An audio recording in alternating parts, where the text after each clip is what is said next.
एक आदमी ने एक सुनसान द्वीप पर एक ब्लाइंड बॉक्स खोला, कुछ उपयोगी सामान पाने की उम्मीद में, लेकिन अंदर कुछ सस्ते टेप थे। वह आदमी बेहद निराश हुआ और उसे एक तरफ फेंक दिया। फिर उसने दूसरा बॉक्स खोला। बॉक्स में उसके आदर्श के हस्ताक्षर के साथ एक अनमोल पोकर बॉल थी। हालांकि उसे इस खजाने में कोई दिलचस्पी नहीं थी और उसने इसे एक तरफ फेंक दिया। फिर उसने तीसरा बॉक्स खोला। इसमें महिलाओं के स्केट्स की एक जोड़ी थी। हालांकि इस सुनसान द्वीप पर स्केटिंग करना एक कल्पना थी, लेकिन इसका इस्तेमाल जीवित रहने के उपकरण के रूप में किया जा सकता था।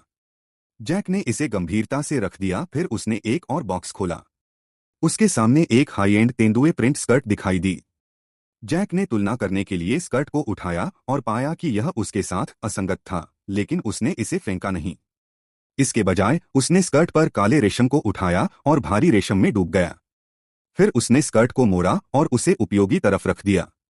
जब वह आखिरी बॉक्स खोलने वाला था तो जैक हिचकिचाया, क्योंकि बॉक्स पर पंख के पैटर्न ने उसे उम्मीद दी थी। उसने गंभीरता से बॉक्स को एक तरफ रख दिया। बक्से खोलने के बाद जैक ने अपना घोंसला बनाना शुरू कर दिया। उसने छत के रूप में लीक होने वाली लाइफ बोट को उस पर रख दिया और कचरे को उसने शेड के पीछे भोजन की तलाश शुरू कर दी।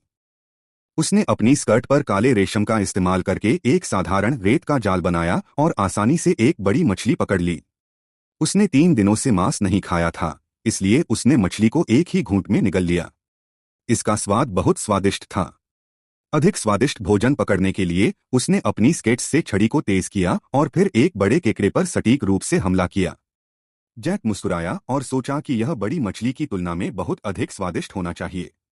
लेकिन जब उसने एक केकड़े के पंजे को तोड़ा और उसे खाने के लिए तैयार किया तो उसने पाया कि केकड़े का मांस नाक के बलगम की तरह चिपचिपा था, जिससे उसकी भूख और चेतना तुरंत चली गई। जब आग लगाना संभव नहीं रहा तो उसने आग बनाने का तरीका खोजना शुरू कर दिया।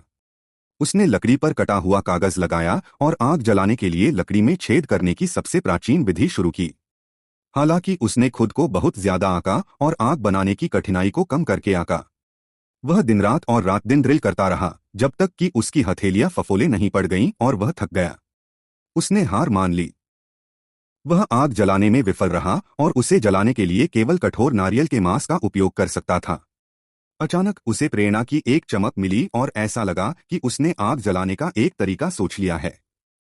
उसने एक लकड़ी की छड़ी और पुआल पाया और पुआल को जलाने के लिए गर्मी उत्पन्न करने के लिए घर्षण का उपयोग करना चाहता था।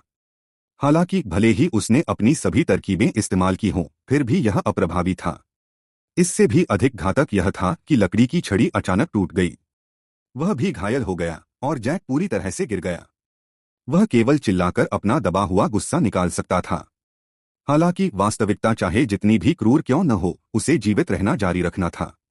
उसने भयंकर दर्द को सहन किया और घाव को समुद्र के पानी से धोया। एक साधारण पट्टी के बाद वह फिर से आग जलाने के लिए तैयार था। खून के धब्बों वाली वॉलीबॉल उसकी नजर में आ गई। जैक ने खून से सने हाथ के निशान को देखा और अचानक उसके मन में एक विचार आया। उसने खून से सने हाथ पर चेहरे की विशेषताओं को रेखांकित करने के लिए कपड़े की पट्टी का इस्तेमाल किया और उसका नाम विल्सन रख दिया। तब से विल्सन ही एकमात्र व्यक्ति बन गया जिस पर वह भरोसा कर सकता था। विल्सन के साथ जैक ने फिर से छड़ी उठाई। क्या वह इस बार सफलतापूर्वक आग जला सकता था?